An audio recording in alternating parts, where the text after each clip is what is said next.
ख्रिस्त धन ज्याचे त्याला उणे रे कशाचे, काळाच्या दाणेत त्याला भय रे कशाचे, त्याला उणे रे कशाचे. प्रभू येशू ख्रिस्ताच्या सर्वश्रेष्ठ नामात आपणांस अभिवादन.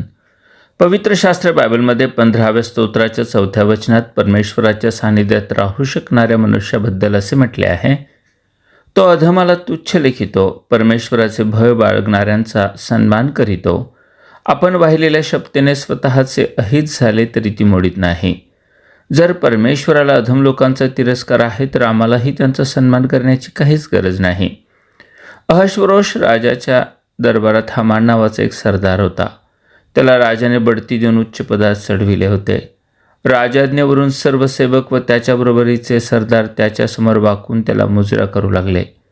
मात्र यहुदी मर्दखय त्याला मुळीच मुजरा करीत नसे, कारण हामान एक अधम मनुष्य आहे हे त्याला ठाऊक होते.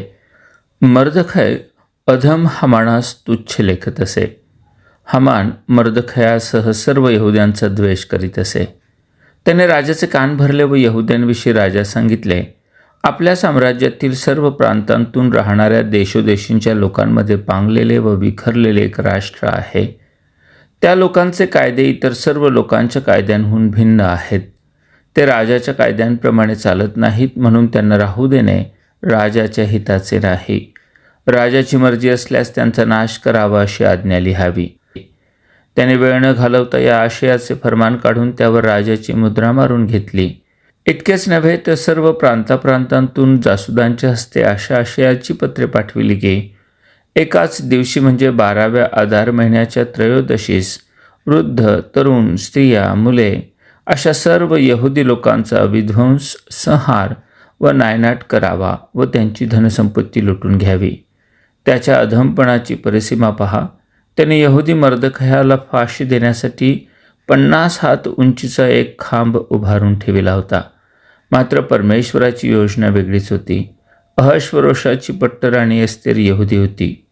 ती मर्दखयाची चुलत बहीण होती. तिने हामानाचा दुष्टपणा व कट राजासमोर उघडकीस आणला.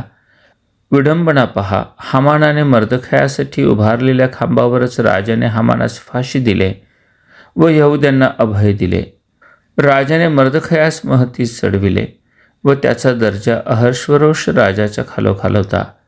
होय, देव अधमास तुच्छ मानणाऱ्यांचा कैवार घेतो.